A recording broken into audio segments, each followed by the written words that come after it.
So today I'm joined with Into the Square. I'm going to hand it over to them to introduce themselves. Hi, I'm Kishore. I'm one of the hosts from Into the Square. Hi, my name is Sanjo. I'm also one of the hosts as well. I'm Bidan. I'm one of the what's it called? The best host, obviously, from Into the Square. You mean Alright, best for cool. last, and it's Bishop. Yeah. Okay, so tell me why you started Into the Square and what Into the Square actually is. So we started Into the Square. So it's been wait, how long has it been, guys? Has it been like April, 6 April. months? It's been No, we it's started been April 2021. So that's 10 almost months a now. week, almost a year, yeah.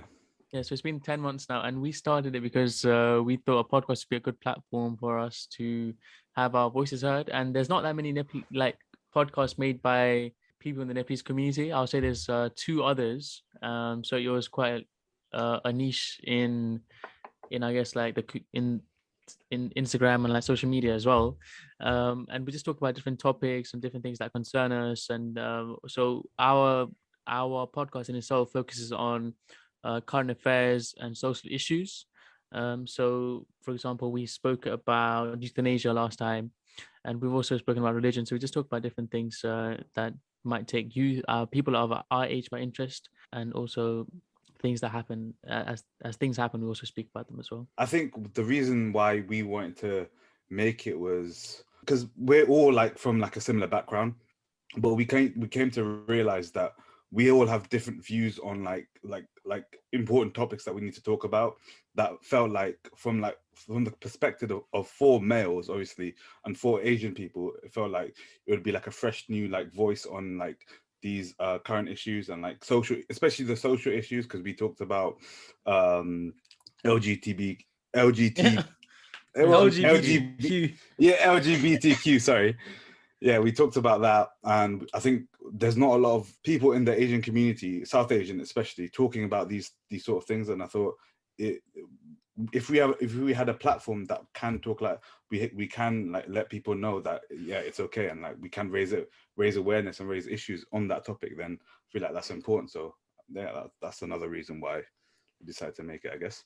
Yeah, and talking about the name itself as well, I think we chose Into the Square because obviously it's four people, and a square has four sides, and it felt like we were inviting people into our own circle, but it's not a circle, but it's a square. And I thought it was quite, it's quite good. And it's just, like the guys mentioned, like it's literally just us giving and voicing our opinions in important topics that should be talked about in the tables, and especially in our communities as well, because we do acknowledge that our community is slightly behind in terms of the thoughts, the views that they might have compared to the Western communities and different cultures in the UK. So I think it was very important that, especially for men, being coming from a community where we're actually seen as, it's seen like we get more privilege than women do. So to voice our opinions, and that was quite important for us as well. As growing up, we've seen that for our own lives as well. So I think we started off this venture, let's say, with great hope, and I think we just want to share our opinions as much as we can to everyone. That's basically the gist of it, really. Why do you think these topics are important to talk about now? Why were they not spoken about years ago by our elders? So there is a big discrepancy between the culture back at home. So I mean, it also relates to you, I guess, Simran. So back in Nepal, it's quite like a conservative society, and there's certain social taboos and social norms, and it's just not part of the social norm to be talking about LGBTQ, or talking about like women empowerment, or things like, oh, should men cry? These are just not things that you would necessarily bring up. It's just not socially, I guess, accepted in that back in Nepal, and especially in our parents' generation. So I think I spoke to my mom and my dad about this as well. Like from how my mom grew up, how mom and dad grew up, and how I've grown up, there's been like 3 stages of change. So not only like are we in the next, like am I the next generation? So there's an age gap between us. There's also that cultural gap between us as well. Like, so they grew up in Nepal, and I grew up in UK, and that's the case for the rest of us as well, the other 3 members into the square as well. But there's also like a socio-economic gap as well. So the way they grew up and the way we grew up. So I would say like we've had a bit more of a privileged upbringing than them as well. And all these things does mean that the things that we can talk about, the things that we have that privilege, I guess, to also be able to freely talk about these things and not be judged on them. If they were talking about LGBTQ back in their community, it would be like frowned upon. They might be like a bit more put aside, or like people might not want to be associated with them. So they even if they did want to talk about it, they probably didn't have that platform or didn't have that privilege to be able to.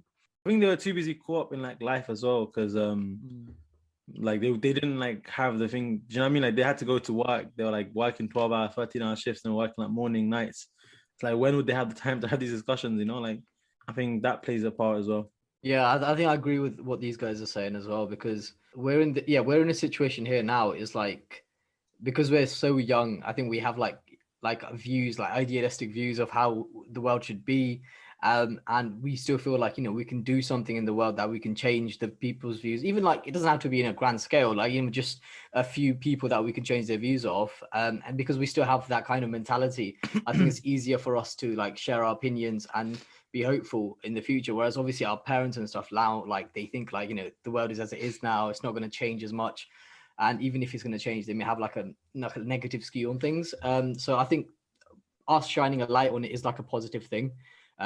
Yeah. And what you guys mentioned about obviously like the generation gap between coming from Nepal to here, likewise in other, like in India coming to here, it's like, because we see like a different world almost. We see the different privileges that people have, the different rights that people have, and the right to fundamental things that people should be allowed to or entitled to have.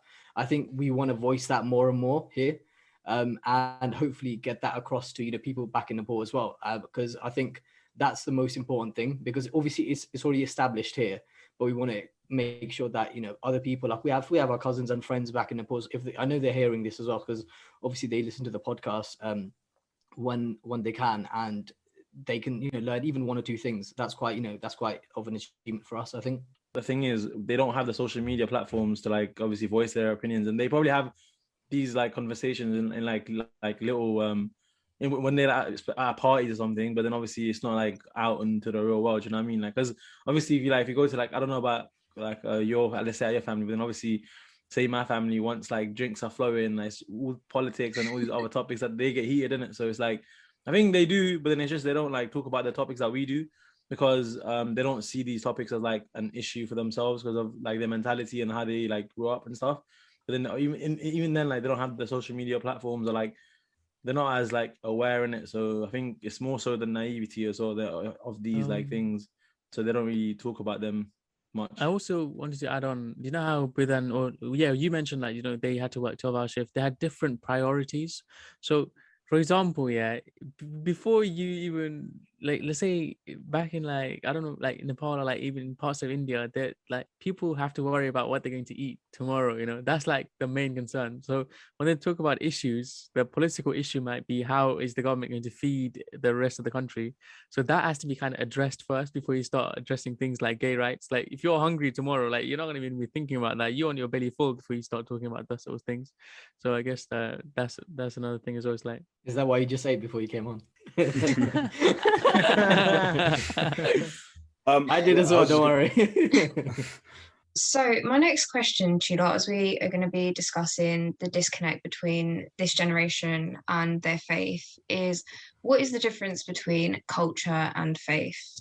Yeah, that's a tricky question to ask, because I'm sure it's like especially like Nepalese culture, and like Indian culture, it's so like close. The religion and culture are so intertwined that there's no like clear balance. There's no clear line between where the culture ends and the religion starts, I guess, because like all the major like holidays we have, all the major celebrations we have in Nepal back at home that we celebrate, they're all like based on religion. Well, most of them are. Some of them, I think some of them are like days, but we don't really like celebrate as often as we do in like outside of Nepal. It's bigger in Nepal, but I'm saying, yeah, like even like the big festivals, even if you're not like a Hindu in Nepal, you'll still celebrate like Dasai and Tiar.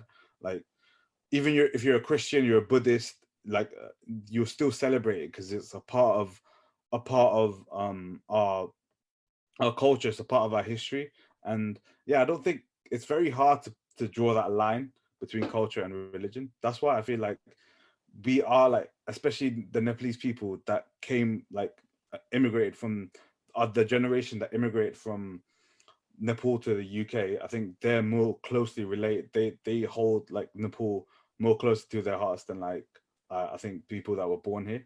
Yeah. So I would like to also point out that Nepal is predominantly I think it's the most Hindu majority country, with 80% Hindus. So most people from Nepal are Hindus and 20% are Buddhists. But even Buddhism within the Hindus is quite intertwined. So often Hindus would consider Buddha just another part, another part of Hinduism, just like a add-on, kind of. And in Nepal, so the culture, I would say, is an umbrella term within which faith also is part of. So,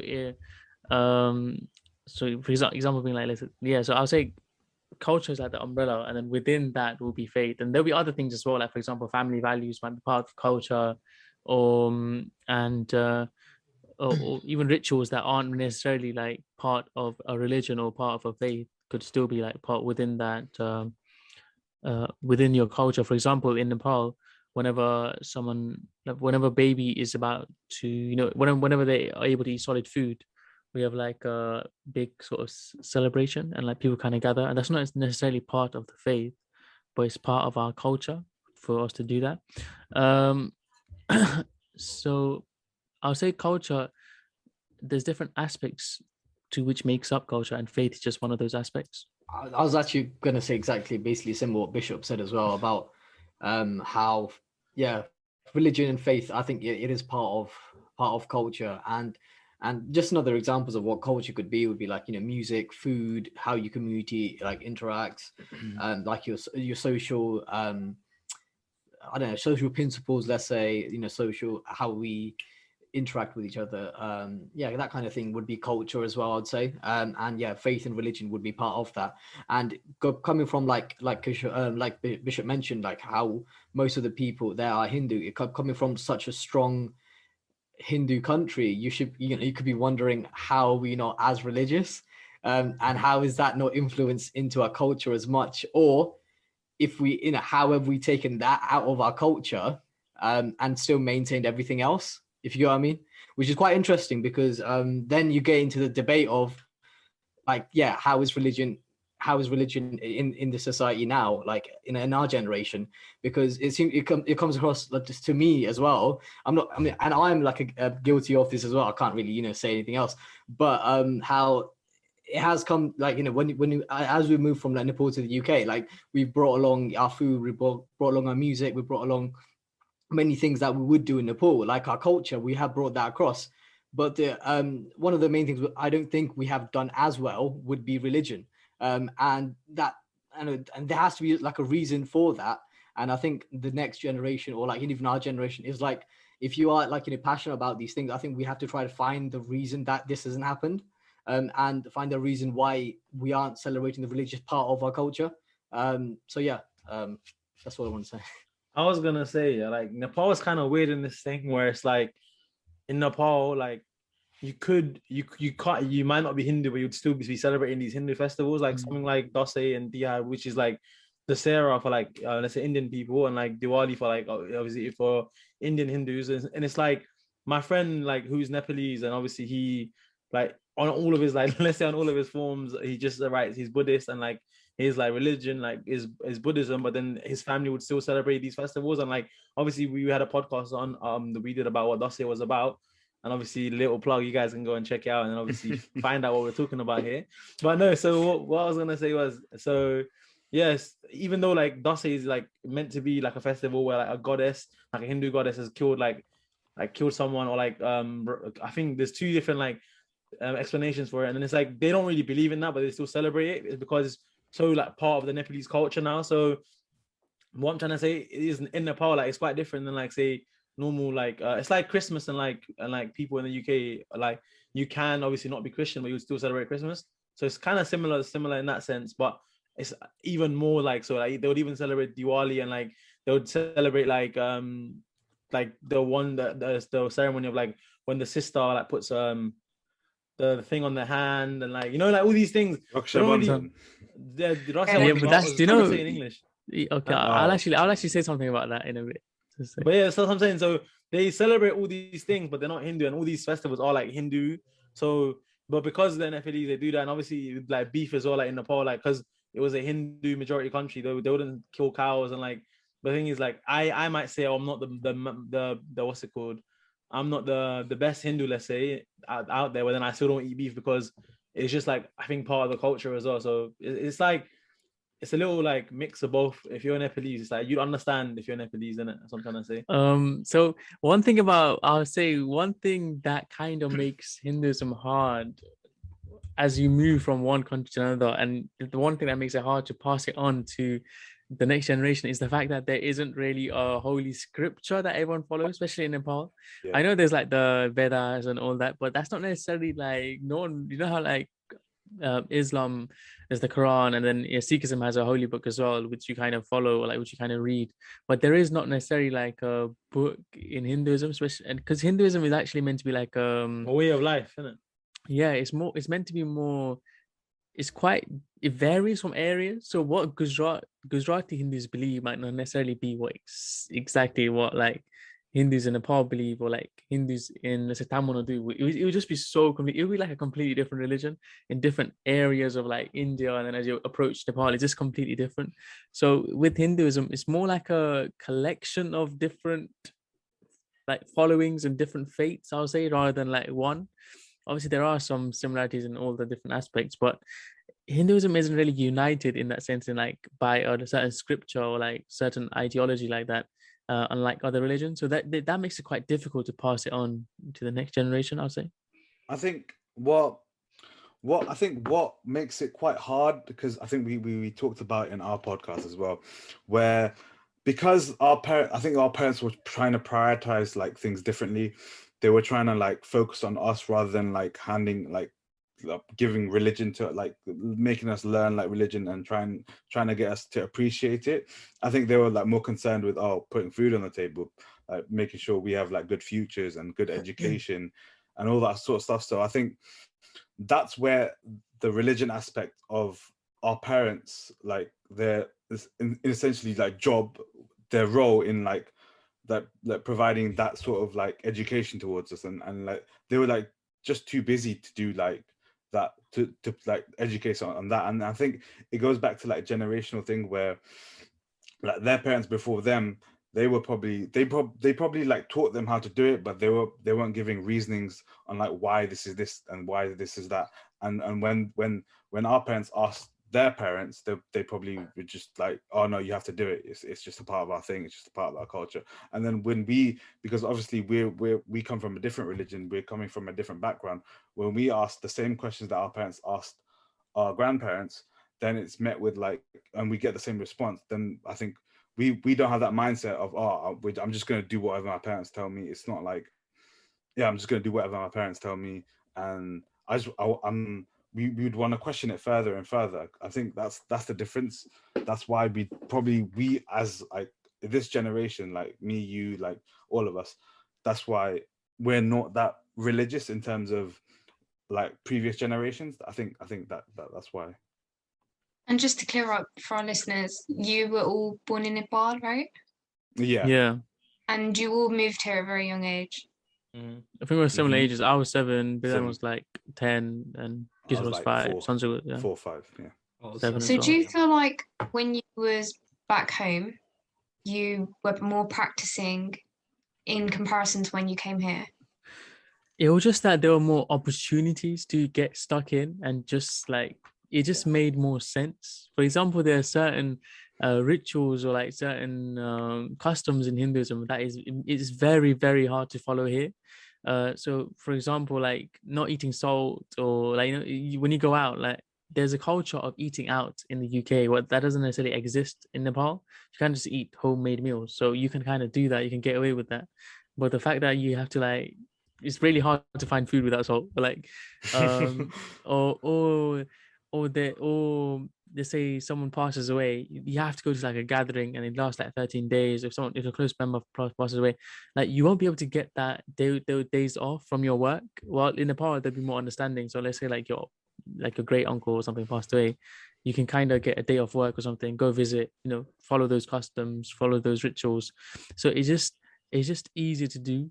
While like once you're here, you don't have the opportunity, or like that opportunity kind of starts fading away. And at the end of the day, our parents would have to prioritize, working and having a stable income, stable house. They kind of prioritize that, I guess, over prioritizing following their religion to the T. So, and Also, following it the same way as Nepal. as like Nepalese that we came like to this country, I think we're very new. Like comparing ourselves to like Indian Hindus who've been here since what, like the 70s, the 80s. We like the big wave of Nepalese people came like early 2000s, right? And like we still haven't like properly established ourselves in like in the UK like environment, let's say, because like the Indian cultures, they've got their like big temples, they've got their everyone knows of like Indian culture, right? Everyone knows that they have these sorts of gods, they have this. While our like Indian Hindus and Nepalese Hindus, they're similar. We still have like different practices and different traditions that we have. And yeah, not many people know about our like the things that we do. So like when we like celebrate Dasai and Tiad, they don't know that we put like these red, like we put like tika on our heads, which is like tika is basically how do you explain what tika is? It's like this like red powder. Yeah, red powder that we put on our heads. Not to be disrespectful, but yeah. yeah. Basically, we do that, and then it's quite uncommon from what you see with like Indian Hindus. So I think that there's also a point that we don't have that much establishment as Nepalese Hindus in the UK like environment. So I think that's probably also another reason. Yeah, like Kisha was saying, how the whole temple thing was always, that's a big point, because like say even where I live now, there's like a big Nepalese community, and then we've only recently opened like a Nepalese temple, like I said recently, like so like 5 years ago, like so it's not like like we're not established yet. And then it's like if you go to like you can still go to like an Indian Hindu temple, and then it's like the same thing, like the same gods, the same statues. But obviously because the way we do things and the way they do things a little bit different, so it's a little bit like difficult. So I think that kind of probably puts our parents off, and the fact that they work all these like crazy shifts, and it's like they'll have 2 days off, like I don't know, like I think in terms of Hinduism, like if my mom was in Nepal, let's say, like she'd like pray twice a day, like she'd pray once she wakes up in the morning, and then she'd pray like once at night, and like all these, like there's opportunities to do that there. But then obviously in the UK, like she has to wake up at like 5 to go to work, and like do you know what I mean? And it's like she comes back home at like 7-8 p.m, like sometimes 9 p.m. So it's just like it doesn't, like you don't really get to do all those things. And then like the fact that we don't really have like our own temple, let's say, also makes it hard. I think also that like they're more like they want to trying to save money and stuff, and obviously that jobs that they do, it's not like it's like a high paying job, so they haven't got like the money to, let's say, send us to like Hindu schools or like like all these things. Yeah. But obviously I think eventually, if like while we're talking about how we're gonna be passing it on to like the next generation, like as we establish ourselves in the UK now, like, I think so with the Nepalese temple, there's like a Nepalese priest that like stays there all day, like so if I wanted to go, I could go there. And then eventually like people like us who are interested in the culture want to pass it on, would like send their kids to, let's say, to all these like different classes, like how Indians have those like God, I don't know, like Garba school or something. I don't know, they have those things in it. So it's like I think eventually, like though we would get those things too, but right now we don't have that. And then yeah, and even in Nepal, like, I think especially and the other thing is because we're guys as well, like it's a little bit more different. And even like in Nepal, like guys don't necessarily get to do all these like puja stuff. They it's like Konya Kitty, they'll look for like a unmarried girl, like, and all these things. And it's like we're just there on the sidelines, we're just there playing around and fooling around and stuff. So I guess that kind of makes it harder as well. And then yeah, like we don't really have that, like because we're guys, it's a little bit more difficult. Also, so you've all grown up in Hindu families, and as you said, back home it was a bit more easier to practice. When you come over here, it's a little bit less because you're not given the opportunities. For example, the Hindu temple.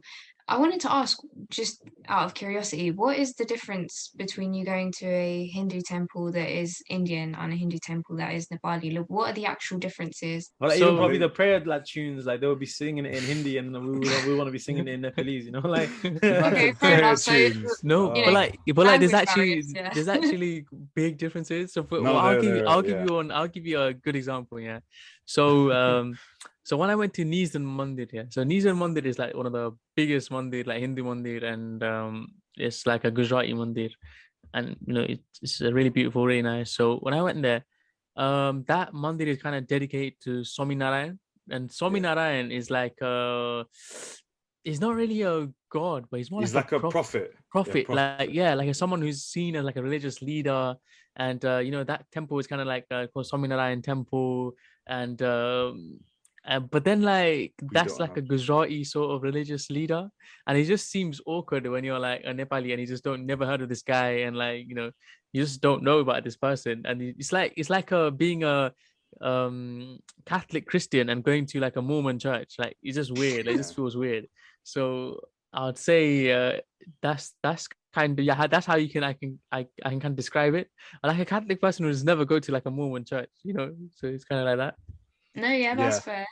Do you Yeah, guys that's feel as actually a though, good example, actually. Like a Mormon, like, you know, like it's like a, like, obviously Christianity Different- has all these different like yeah. sects, and like even Islam, like you don't go to like the other one. Do you know what I mean? And plus, I think we also no, but it's not to be like But this is rude the or anything. language barrier as well. Yeah, the Yeah, language yeah. barrier, and also like the gods. I think we prioritize. Like I think we're like more about Siva and like Kali. Ganesh and stuff and all. Like, and then I think with I feel like when I went to even though the mandir near my house here, I think they have like Ram and Sita, and so obviously they're like gods too, but they're like, I think they're more so like they're humans, like they're gods in human form kind of thing. But then like we like say in Nepal, like we have like Shiva, Bhagwan, and all, like we have all these like different, like I think we prioritize different gods too.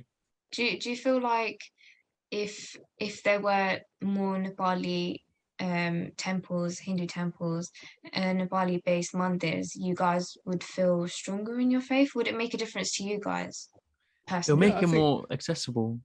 I think, yeah, I agree. I think for me, it was just because, like, yeah, there would be more examples. There'll be more role models that are like religious, and I have like people that I can look up to. I'm not gonna like associate. I'm not gonna look up to like an Indian like religious like person, or like a priest or whoever, because they can't relate to me. They can't relate to my background. We have like such different traditions. We have such different customs.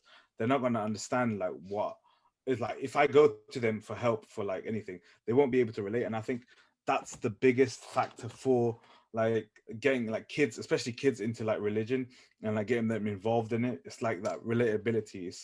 It's getting them, like when you go to like church, you talk to your priest because you want them to help you understand your issues, right? We can't really do that in like our Nepalese culture, I feel like, because there's not a lot of many people you can like go and talk to and like relate to, and there's not a lot of people with the same sort of similar background to you. So yeah, I feel like if there was like Hindu temples, yeah. No, I think I get what everyone's trying to say, and again, I think this might be like an unpopular opinion, but I personally think religion, like going to temple, mandir, is, I'd say, for me, is like probably less than 10% of you being religious. Yeah, I think you can like, if it depends on solely down to you how religious you want to be. Because personally, like you can literally have, like, let's say just a scripture or just a statue in your own room that you can like pray to. You don't need to have all of this stuff around you of this, like, I'm not trying to say like, you guys are wrong, but what I'm trying to say is, like, I think if you really truly want to be religious and you really truly want to find your faith, and like a path that enlightens you, I don't think you need all of these accessories that people have created like from hundreds of years down the line to get to that part. Obviously it does make it easier and you feel like you're part of something, but I think that makes it slightly more cultural than religious, in my point of view. And I think if you really want to be religious, like I said, you can literally just have like one or two statues if you want, or even just, you know, like in terms of Hinduism, like a Gita in front of you that you can just pray to and read. Because I know a couple of my friends who are really religious, that would, you know, they're not even in the UK, and they're so religious, they would literally just not, that they didn't go to church in that country, but they would just, you know, read the Bible every day. And they can pass on that religion, you know, to their kids just by doing that as well. So I think saying that we don't have this mandir, or we don't No, have like the, no, I know what we're trying to say, it would make it easier, but I do think like at the end of it, it is down to you how religious you want to be, and all of these things do help. But like I said, going to mandir, going to temple, or having like a society around you that follows religion is, like, for me, less than 10% of you being religious, because you could do daily things that would make you more religious than to be doing these things. I don't want to ramble on, but yeah, you get my point. No, I do. Do you know what? I do agree with you, because I'm just thinking from my perspective. During lockdown, I couldn't go Gurdwara, like it was shut, right? Because the social distancing and lockdown, you can't even go out your house anyway. So I've always said that religion just starts at home. Like, what are you doing in your daily lives to try and practice your faith? So for me, it's practicing Sikhi. So it's making sure that I do my part, as in pray, and I do things at home actively to practice Sikhi. Like you said, going to the Gurdwara is a big deal, right? Going to any temple is a big deal. You should do it. You should make an active effort to do it. But if you're not practicing outside of a mandir or outside of a gurdwara, are you practicing your faith? That's another question. Like, is your faith actually strong? Are you just doing it because you go? Because like I said in your podcast that we recorded, which we'll speak about later, when I was a kid, I used to go to the gurdwara because my mum was going. So you just go because you're a kid and that's where you meant to go, and you have a day out and you eat longer, and at mandir, you know, you go and you listen. But how much have you actually taken in? Because if you're not making an active effort to practice what you're learning at a gurdwara or a mandir at home, are you practicing your faith, or? I don't but necessarily agree with that, the- you know, because I was thinking, like, you know, when you said, oh, you go there as a kid, so it's we like didn't. it kind of like still makes that foundation there, like, do you know what I mean? Like, it's like you see your mom do it, and like you think, okay, what, like when you go so many times, and like it's gonna eventually stick at one point. Do you know what I mean? Like if you go, it's gonna stick at one point. But if you just don't do it at home, because like I said again, like our parents are so busy, so my mom will just pray twice a day on the days that she's off. Or like, do you know, like so. And then again, like she's busy doing other things, so she doesn't even bother, like, say, telling me, oh, like this is what I'm doing, this is what I need to do, da, da, da. Like I just get told what to do. And then like when I was in Nepal, like back in 2017, I was there for like a puja, and then like it kind of like when I had to sit there and listen, and then like when you listen to these things, obviously because a lot of it is in it's not even in Hindi or Nepali. It's like, what's the language? Sanskrit. Sanskrit. It's in Sanskrit. Sanskrit. Yeah. So obviously, once they will say it in Sanskrit, and they'll translate it back to Nepali, and then they'll be like, oh, this is what it means. And then when it's to say it as a story, then like it kind of like you understand it a bit more, and then you like obviously think, okay, this is why this is happening, this is why this is happening, and then you kind of like it kind of sticks. And even as a kid, like I said, like in our podcast, like in that one, I said, as a kid, I used to watch all these shows about Krishna and all these things, and that kind of like gives you a little foundation. Do you know what I mean? So going to like a temple, like having a temple to go to, I think, although like, yeah, it's like no matter if you don't really don't want to be religious at all, like no matter how many times you go to like a temple, you're gonna like not accept it. But then the thing is, if you do go a lot, and then if you have the foundation, then obviously at one point you're gonna start to go by yourself. I would disagree with Sunzok and agree with Vidhan in this case. The temple doesn't just represent like a physical building. You don't need like that physical building in a sense, but it's more like the community that's important. If you think about it, yeah, like what has necessarily changed when we came from Nepal to here is that community surrounding, you know, at the end of the day, like if we were in Nepal 100%, we'd be more religious than we're here now. And the main thing that has changed is the community. And even like Simran, when I asked you, for example, what is your childhood memory, like, you know, most memorable childhood memory, you mentioned the Gurdwara and like you going there in a festival, and like, so that aspect of community makes it memorable. That's what makes it pivotal. That's what creates that inspiration in you to, I guess, follow your faith. You know, those childhood memories are the things that kind of push you towards that. Those are the things that make you want to wake up at 6 a.m. in the morning and make you want to pray, you know.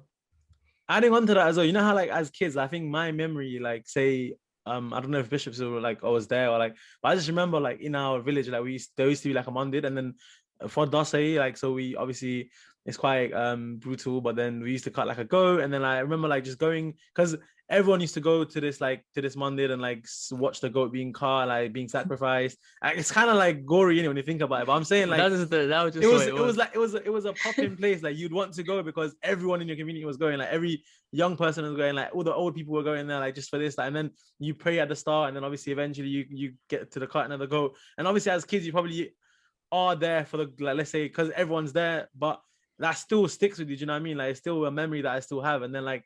And that's what I mean, like the bishop saying about how it provides you with a community. It's like if everyone in the community is doing it, like obviously we are like, but as humans in it, like we're bound by nature. Like it's like if everyone's doing it, like although no matter how much you're gonna be like, oh yeah, I'm different. Like if everyone's doing it, you're gonna like eventually start doing it too. And then it's like so if your whole community is going, like you'd go, and then like so it does kind of help a little bit. So it gives you that little. That's what I'm saying.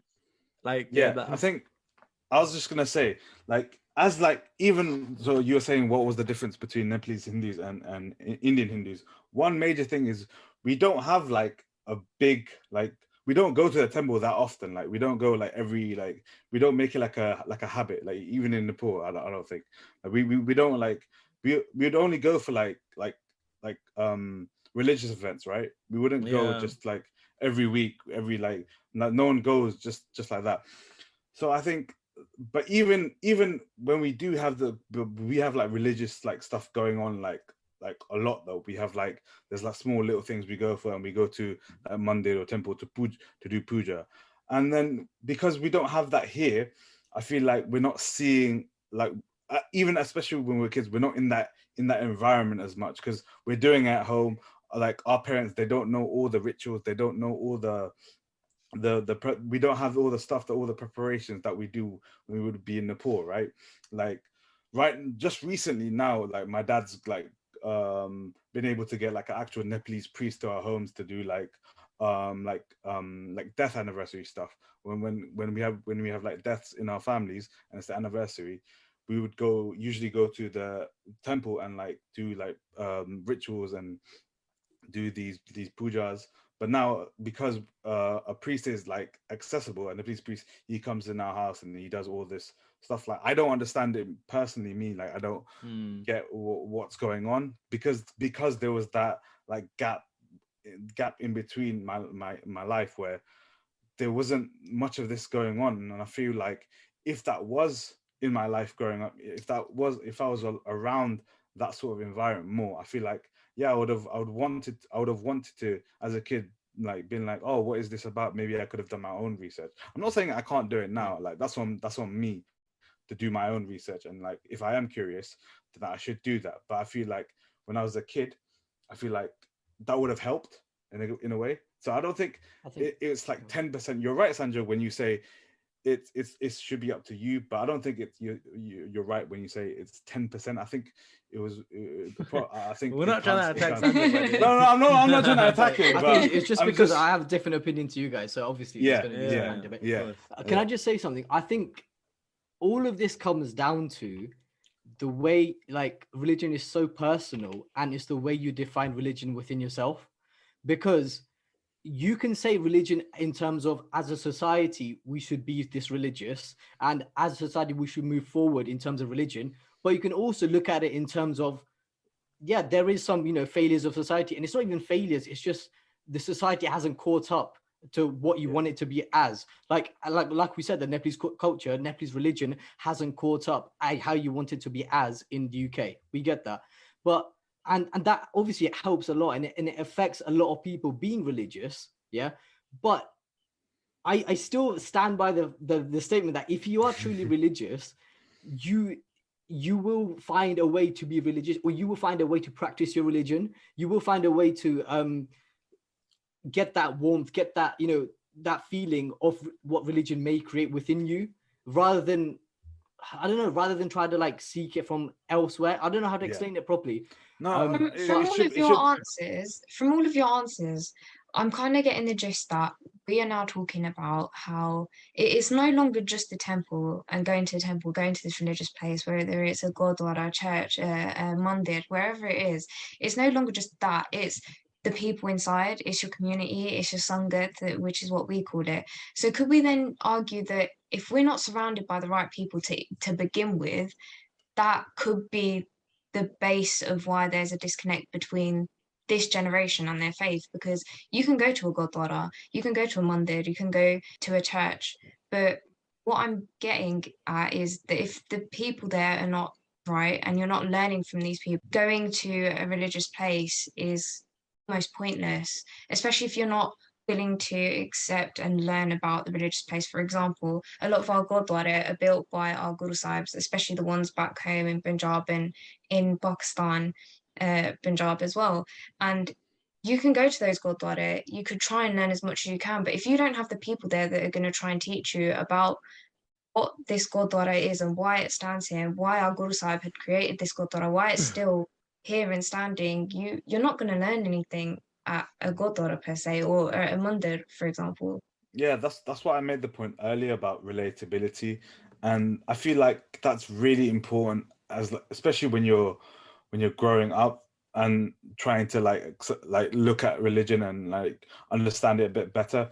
When you're introduced to that sort of stuff, like as I said before, if you go to like a Hindu temple or something, you're not gonna be met with the same sort of like welcomeness as you would like a Nepalese temple. You're not going to be met with the same sort of like understanding. You're not going to be met with the same sort of thing. Like if you try and take what the Indian Hindus, if you try and take that home with at home in a Nepalese household, I feel like there'll be a bit of clash, and then you just get two separate, like you get like a mixture of mixture of both information, and I don't think that's very like, I don't think that makes it better to accept religion, especially from like a young growing mind where they're just trying to get like taking as much information as possible. Also, when you do want to go, when you do go to these places, what is important is, again, like as Kishore mentioned, I just want to expand on that, is the fact that you need to be able to like feel like you're part of that community. And Yeah. if in your inner sense you don't necessarily feel part of this like temple community or like this Gurdwara community, then it's very difficult. I guess like as and someone who's from Nepal, I would struggle to feel, or like I wouldn't identify myself as part of a community, let's say like the Niz Mandir community. I would just really struggle. And if I can't accept that, then it doesn't really mean much to me. Like the community wouldn't mean much to me. So it wouldn't like entice me to go, like, or like, yeah. So I guess what also makes someone really close to their religion is if the community, if they are given a purpose within the community as well.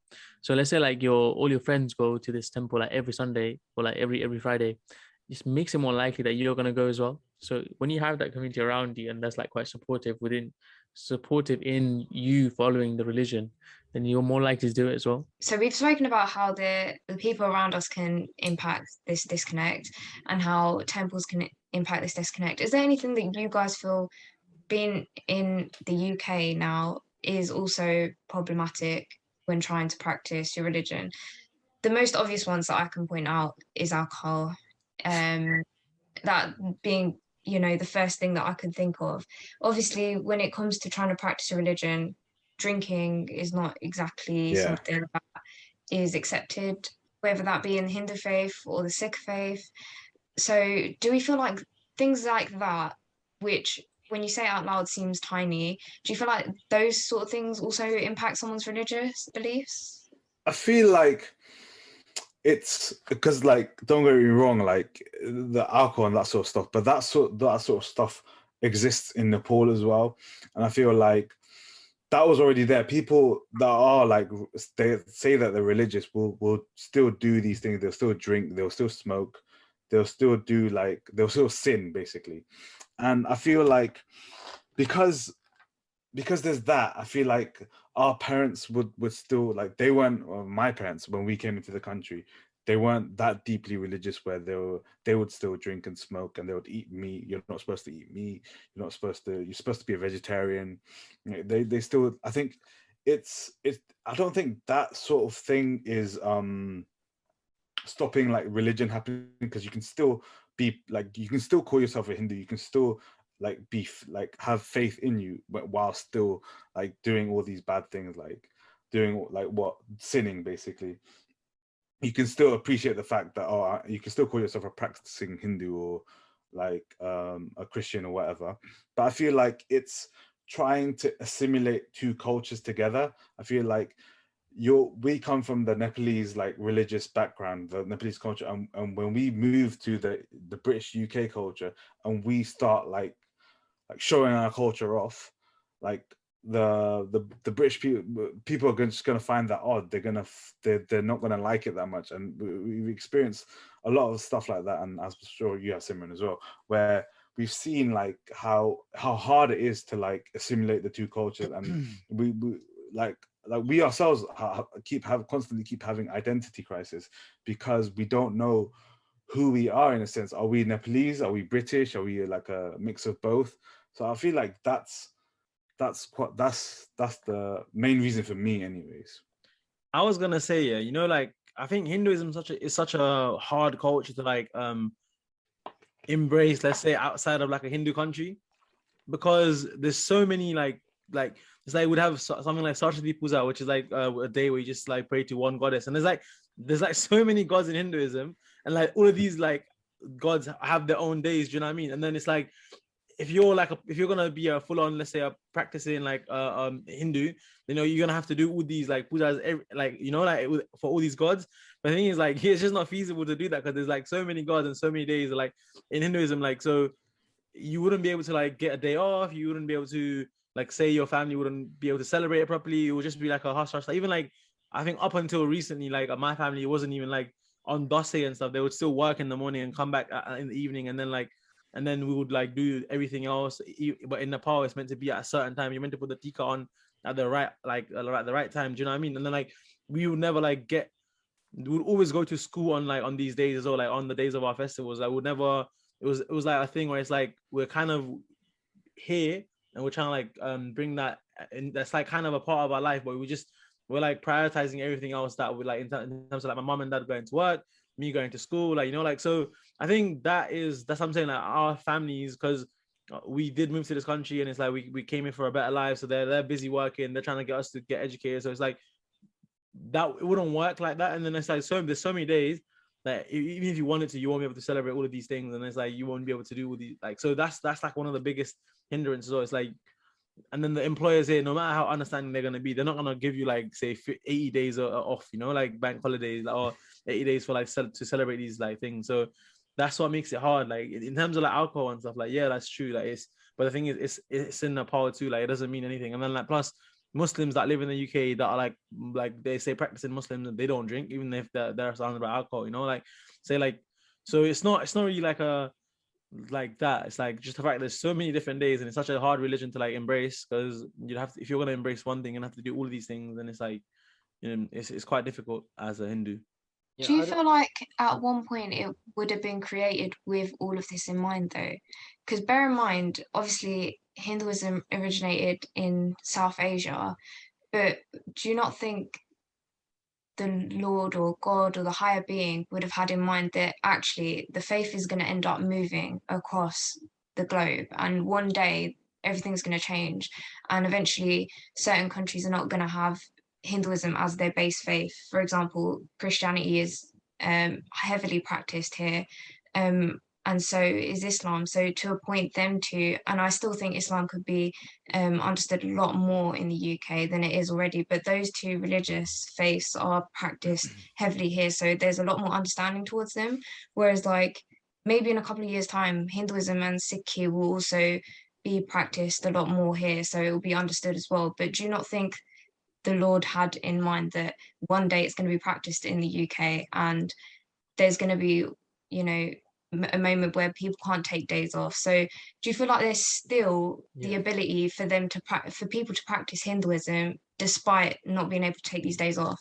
Yeah, exactly. I think that's the main thing. I think the main thing is like adaptability, because obviously you can't change your lifestyle to become like what you could be like in Nepal, or like, you know, in your own country, where you can practice your religion fully as how you would like. But I definitely do think you can adapt it in a way that you're still fulfilling your religious beliefs, and you're still carrying on with your religious beliefs, even though it may not be like, you know, in terms of what you do may not be exactly the same, but you're still like fulfilling it. For example, like like one of the stuff that we guys mentioned, like if someone was to pass away, we wouldn't have to eat, you know, salt for 13 days, or like, you know, we have to literally pray for 13 days. Obviously we can't do that here, but we want to do it as long as we can, or like, you know, 4 or 5 days, 6 or 7 days, as long as we can, as the best as we can, to the point where like you can't give any more for the religion. And I think, as if you have done that, I think truly, like, you know, God or the higher up would be happy with you, and you would get that satisfaction out of it. You would learn what you can out of that. You know what I'm trying to say? So I think there is set rules that we say, but we can adapt it in a way as well. And I think it adds to the fact that like we shouldn't ever try to like quantify like how good religious you are. Like for example, if you can't do one or two things, doesn't mean you shouldn't do the other things. So for example, like speaking for myself, like everyone knows, like I drink, like I go out, I'll do that, but that's something maybe I will change, you know, in 10 years, 20 years time, as I get older, as I'm more willing to like adapt that into my lifestyle. But that doesn't mean I can't do the other stuff that, you know, like go to temple, pray in certain days, you know, that kind of thing, as much as I can. Because if I feel the satisfaction within that, I still feel like you're still being religious. You still have these values that you adhere to, but you just have to obviously ask for forgiveness every time you do these things, because no one's perfect at the end of the day. You know what I'm trying to say? Like, but you have to try your best to adapt as much as you can. And like I said, like, you know, 10, 20 years down the line, maybe I will quit drinking, or maybe will quit, you know, I will be a vegetarian. You know what I mean? That kind of thing. So I think it does come down to a lot of that. And like, even from like my experience, like my granddad is like really religious now. And he used to eat meat when he was in his 20s and 30s, but then he quit that. So it does change. You do adapt it. But I think the main thing is like you do your best to fulfill your religious beliefs as much as you can. I agree with what Sandro's saying there about like obviously adapting, and like just because you can't do certain things doesn't mean you don't have to do the whole thing. But to answer Simran's question, that I don't think Hinduism, like, I don't know, basically, especially so I think this is a religious thing, but then obviously it became like a culture thing as well. But in the past, say when someone passes away, you're not meant to leave your house, you're not meant to go out for like a whole year. You're meant to wear like white clothes, the whole like so your whole outfit has to be white, like, you know, like from head to toe. For the whole year as well. So it's like you can't really like bring that here, like, do you know what I mean? Like you can't really do that. It's like when you're eating, like you take your belt off, like, oh, you're not meant to wear leather belts or like leather shoes, like, you know, like it's just, there's a lot of things like in Hinduism that I think it is hard to adapt. Like it's like obviously you can be like, yeah, you know what, I'm gonna go out, but then you're not really following it to the T. Do you know what I mean? So you don't have to. But what I'm trying to say is, it is quite, if you want to follow it to the T, it is really difficult in terms of Hinduism. Or I think it might be a culture thing with the whole like the white, all white dress, but I think it has probably originated from from a religious point of view. And then it's like you can't really do that. And it's like you're not even meant to eat like or drink outside of your house. You're not even meant to get water. Like you can't even have mineral water. You know, you can't even go to the shop and buy water. But it's just not feasible, isn't it? To answer your question, no, I don't think you can like. So when like the Hinduism was made, it wasn't thought of it like, oh, it's gonna go out of this country. It was just gonna be like, oh, it is easy in Nepal. Obviously in Nepal, you can just choose not to go out. You cannot, people like just work from like, you know, like my granddad did that, you know, like the whole white thing. But in the UK, how are you gonna do that? You know, like you have to go to school, you have to go to work as a uniform. What? The thing in Nepal is like everyone was a farmer, like everyone was in agriculture, and back in those days, everyone's a farmer. No one had a job, like you just worked on your farm.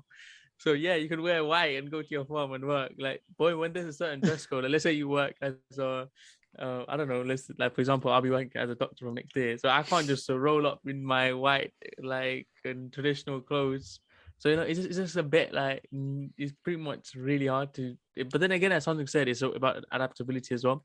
But with Hinduism, this is the thing: a lot of it is hard to differentiate between what is actually religious and what is actually like just the cultural aspect of that country and how that country perceives the Hinduism. So it's quite hard to distinguish that, because Hindu philosophy and Hindu cultural practices are two different things, I would say. And often the philosophical aspects of Hinduism just gets lost. And what's been passed down in generation and generation is just like the cultural and rituals that people kind of perceive, or like, and then things just get added on. So it might not necessarily even be in the scripture, or like not necessarily even be of the traditional, like, the actual how it started off, but then things just get added on. Like people might interpret it like this, and like someone might say, oh, like you're meant to do this. So, and then it just becomes like people just practice different things. Even in Nepal, like people just end up practicing different things. So Hinduism is just a bit weird in the sense because there's no like that one scripture with all the rituals and like one scripture telling you to do this, do that. But the Yeah, I think philosophical thought of Hinduism is also, it's more of a guidance rather than a rule. So I guess it's like, if you're, it's just, so that's another thing as well. I think it has gone easier though, like nowadays, because people are like too as Sandra said, it is it's about adapting, and I think it has gone easier to adapt because more people are being aware. Oh, there's more religions out there. We need to like respect all of them. We need to like take into care that people have their own religious beliefs and that they're important to them.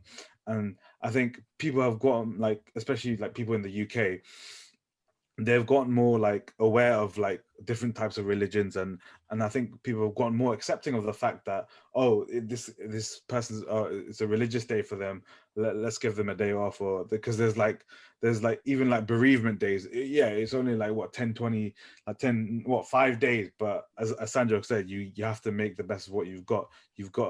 And that doesn't necessarily make you like a bad Hindu. That doesn't, it's just, yeah, I think I agree with Sanjay when he says it's about how Hindu you feel, innit? So you can pick and choose all the ones that you want to do. It's like my Muslim friends would be like, they would eat a Haribo and I'll be like, oh, that's got gelatin in it. But they'll be like, oh, I don't know. But I don't know if it's pork or beef, and I'm gonna think it's beef gelatin, like, so it's like it's like that. It's like, so it's like you can pick and choose, and like it's about how you feel. So if I say for me, what the whole white cloth thing, like, I couldn't do that. So I told myself it's not feasible, so I can't do this. So let's say, and then that kind of got me through it, kind of thing. So it's about how Hindu you feel. But I still felt Hindu. I still felt I was doing all these rituals correctly. But it's like, and even like, so do you know what I mean? So it's like, it's about how it makes you feel, and it's like how you tell yourself, okay, I can't really do this, but I'm doing the best I can. And I think if you can still be Hindu that way, innit? Do you know what I mean? Yeah, I think I'm just gonna say something about what Bishop raised about like how the differences between like how Hindu's been passed down as a culture versus religion, and like I think that is, and like the problem that we're having right now is because of that. The problem that we're having is like literally we don't know exactly what we're meant to do, like what is actually part of the religion or what is actually part of the culture. If there was like a fine line of like, do this, now, incorporate that into your life, that's the religious part, then I think it would be a lot easier as well. And also it does come down to the education that we got, and the education that our parents got, that education that our grandparents got. And because that has not been like, so straightforward, and there's not been like like I said, like you guys mentioned before, like a Bible and a Quran, like similar to that, like how that hasn't, like we don't have that we can follow. It's made us like so ambiguous as to what we should actually be following, and it just made us feel like, like it's so wishy-washy, like some people can do this, some people can't do that, So I think the education is the main thing for us, as to why we're not as religious, I'd say. But I mean, for me anyway, as to why I'm not as religious as I would like to be, even because I doubt myself, like saying like, all right, so if I do this, is this part of religion, or is this like what just mom and dad want me to do, you know what I mean? So I think it does come down to like our own education, I guess. I think that was kind of what I wanted us to get to, which is why I asked originally, what is the difference between culture and faith? Because I feel like the issue stands at people not being able to understand or differentiate between culture and faith. And that ends up being the reason why people find it difficult to practice their faith. For example, the wearing of the white clothes, I might be wrong because I don't know, but I feel like that might be a cultural thing. It could have links to Hinduism, but I know that in India, when anyone passes away, a lot of people wear white, whether you're Hindu or not. So maybe it's a matter of the fact that that is cultural, and because we feel like it's faith, because we haven't been told any different, we feel like we're not practicing enough. an example in Sikhi that I can think of right now, it's something that I've spoken about before as well, because we feel like we're not following one thing in our religion, we feel like we can't follow everything else. So a lot of women struggle because we as Sikhs have to keep our guess, which is our hair. And I spoke about this in your podcast as well. And I recently spoke to a couple of girls who were telling me that they felt like they weren't religious, and I hate using the term, but they felt like they weren't practicing enough and they weren't religious enough because they cut their hair. And so they felt like they can't pray because they were cutting their hair. And that, again, is another reason why there's a disconnect. And that's because culturally, we are told that if you're doing something wrong, and that can be one thing wrong, you shouldn't be able to do anything else. That's not what faith teaches. That's not what our Guru Sahibs have passed down. Our Guru Sahibs have told us, do as much as you can, and eventually, Sikhi will find you. You just need to keep going at it, keep practicing. But culturally, we're told if you're doing one thing wrong, then you shouldn't be following anything, and you're not religious enough, and you're not there with it yet. So yeah, that was literally what I wanted to hear, and we got there. I don't know how long this podcast is going to be, but I'm so happy and glad that you guys came and joined me today. We did film another podcast on your channel. I'll put your channel and your links top line in description, don't worry. And then the other one will follow under that.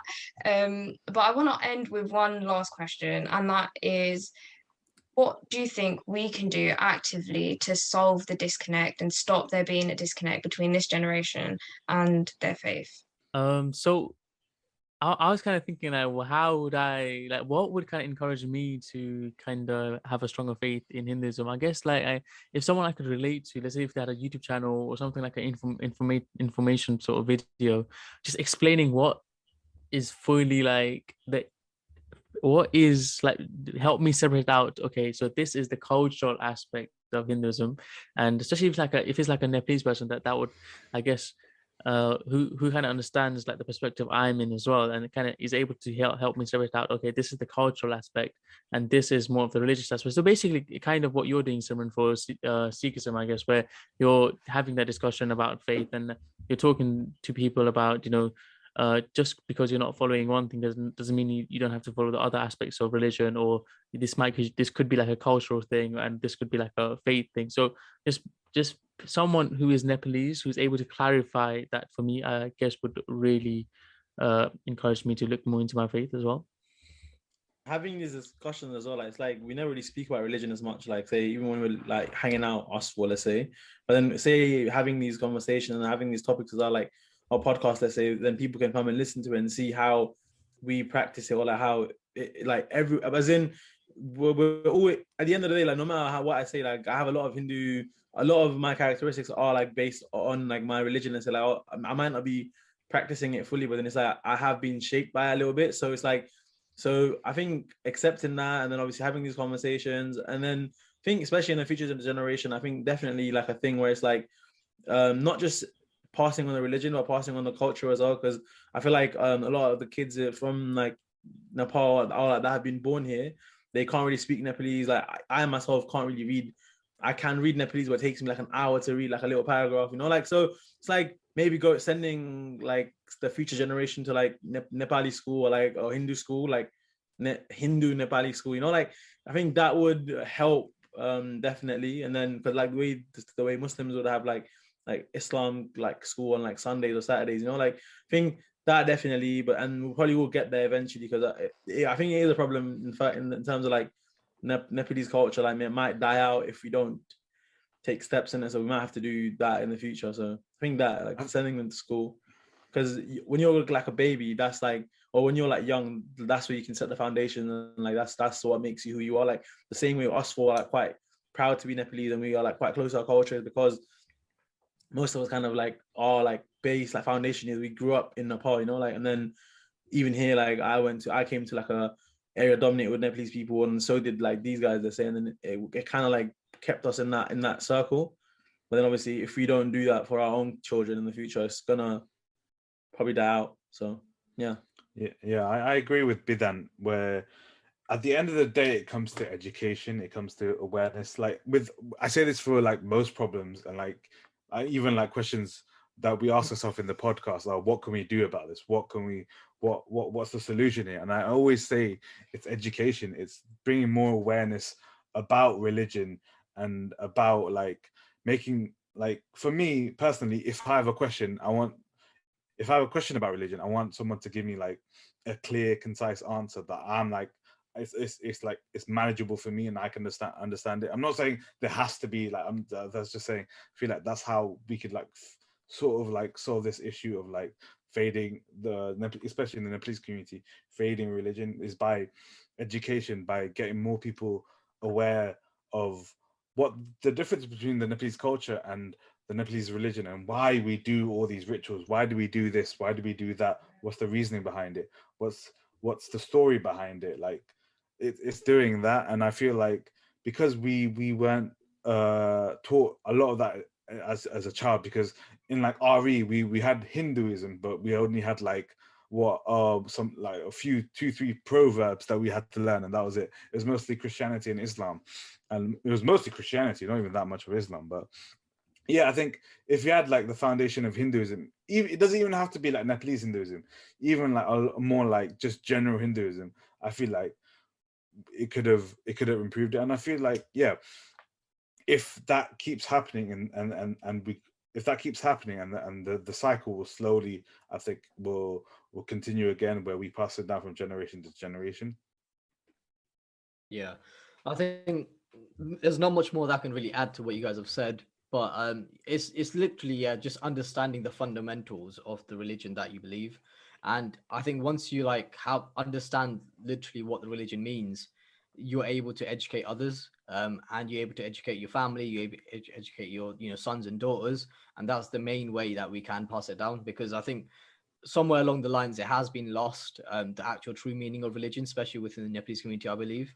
And if we can educate, like Bishop said, like if we have like actual clear rules and guidance that we can, that what we should follow, what we could follow, it'll make it a lot clearer for ourselves. And because let's be honest, like before, like people didn't really ask or question why we do things, where we do things. And now obviously our generation and our future generations, they want to know reasons or why they're doing that, or else they won't follow it. And until we get these reasons, it makes it very hard to pass on the religion to different generations. So I think having like people like you, like Simran, like you have it for Sikhism, having maybe we one of those for for Hinduism, in the UK that we can relate to, and having that as like a someone that you can inspire towards would be very helpful for us, I think. Okay, thanks guys. As always, forgive us if we've said anything wrong. That wasn't our intention, but we hope you enjoyed listening. And yeah, thanks guys for joining me. Thank you. Thank you so much Make for sure you guys go check inviting us us. out, Into the Square. Oh my god. What do you mean?